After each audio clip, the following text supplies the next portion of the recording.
Barbara Hawkins. I need to add RN to that. I currently, because I have been retired from my coordinator job and my teaching job for 20 years, the last 20 years I have just been evaluating nurse aides so they can become certified. I graduated from high school in 1959. At that time, it was not the norm for girls to go on with further education. Basically, there were 4 choices: nurse, a teacher, a beautician, or go to business school and become a secretary. I don't know that I really understood what a nurse did, other than I had seen a nurse in a doctor's office, but I had a biology teacher that encouraged me. At that time, to become a nurse, you went to a hospital school of nursing, which meant that you went and lived in a dormitory at a hospital, and you did 3 years, year-round.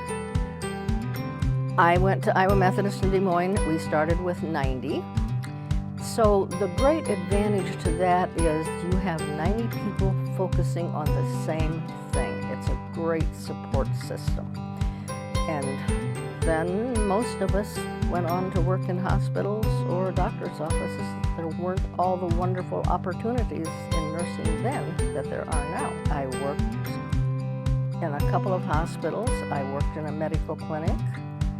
And then when my children were 6 and 2, that every other weekend and every other holiday, I had an opportunity to start teaching at Iowa Valley, and I jumped at the chance. So I started out teaching ward clerk class at the hospital.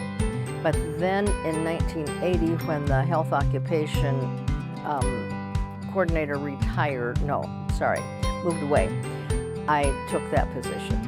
And so that was setting up all the classes for non-licensed health occupations. So nurse aides, med managers, rehab aides, ward clerks, all of that type of thing.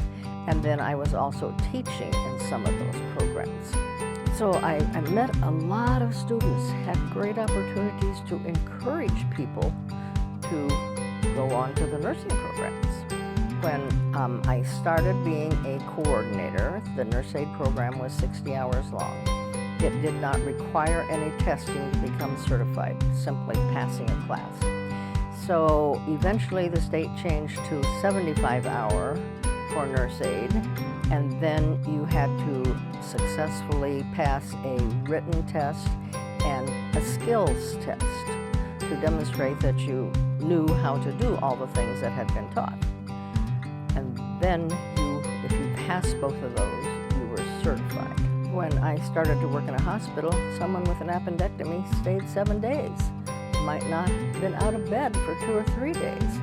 So a huge advancement, change in healthcare. The only diagnostic thing that was available was X-ray. And now it moved on to ultrasounds and CAT scans and MRIs. So organ transplants. I've seen a huge amount of progress in that. So that was pretty much changes in healthcare. And I alluded to changing the nurse aide program to 60 to 75 and testing. A major event was when we moved into this building, because we used to teach a lot of nurse aide classes out in nursing homes. And so that meant carrying all of the equipment, they were called Duquesne projectors, the boxes of blood pressure cuffs, up those 2 flights of steps on Main Street. So it was a huge event to come out here and have a dedicated classroom and a nursing lab.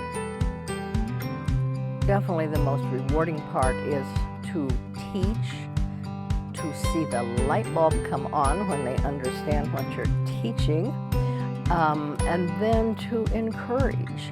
Because, like I say, I was teaching in entry-level health occupation classes, and to help them see the opportunities that were ahead if they could move on, preferably into nursing, but there were other things that they could do. Well, you have wonderful opportunities now to job shadow. As I said way back in the beginning, I don't think I really knew what a nurse did. But now there are many opportunities to job shadow. Here again, many people that are graduating from high school, the only exposure they've had to a nurse is maybe a school nurse or the nurse in their doctor's office.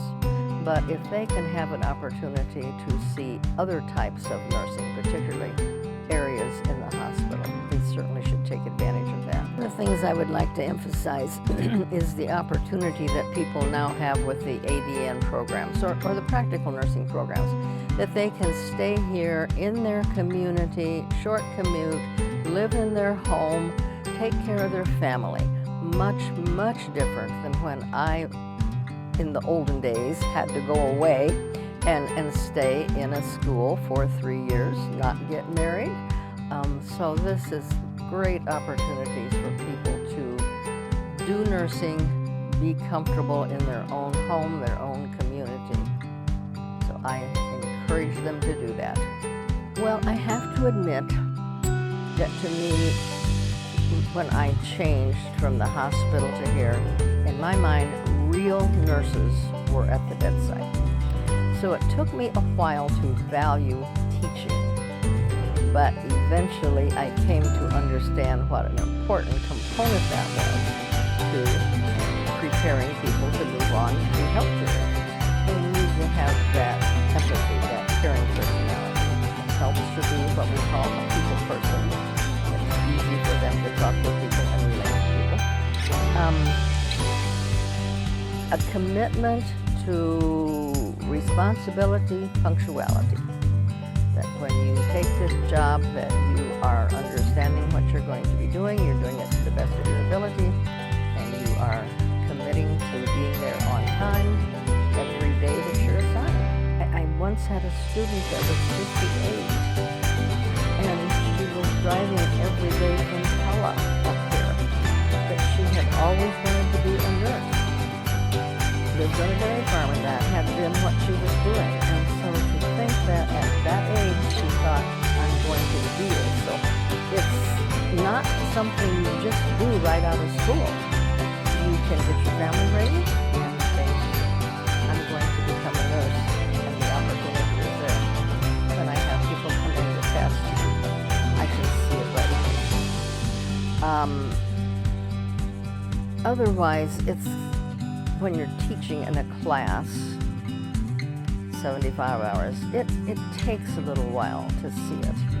But then as they gain more confidence in themselves, yes, you can see now they're ready. My 47 years here at Iowa Valley, I have worked with wonderful people, made wonderful friends. I've appreciated it.